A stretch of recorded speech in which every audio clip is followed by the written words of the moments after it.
كما تشاهدون الآن المعرض الثاني. وەک دەبینن ئەمە دووەم پێشەنگای نێودوڵەتی گەشت و گوزاریە لە سلێمانی ئەنجام دەدرێت.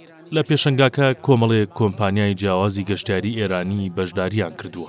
ئەمەش نیشانەیەوەیە کە ئێران گرنگی بە بابەتەکە دەدات و دەیەوێت گەشتیاری نێوان ئێران و کوردستان بەهێز بێت. جگە لەلایەنی گەشتکردن بە مەبەستی چارەسەری تەندروستی گەشت دەکرێت، چونکە لە ئێران نەخۆشخانەی باشمان هەیە و لە کوردستانەوە بە مەبەستی وەرگرتنی چارەسەر سەردانی ئێران دەکەن. لەبەرەوە کۆمپانیای جیاوازی گەشتیاری لە پێشەنگاکە دەبینرێت.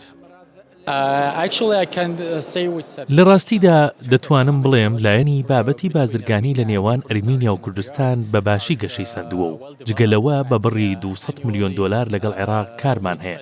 ئەمەش بەشێکی بەر کوردستان دەکەوێت. بەمە ناوەستیم بەڵکو دەمانەوێت لە نزیکەوە چاوپێکەوتن و کۆبوونەوەی بازرگانی و بزنس لەگەڵ کوردستان و کۆمپانیا جیاوازەکان ئەنجام بدەین.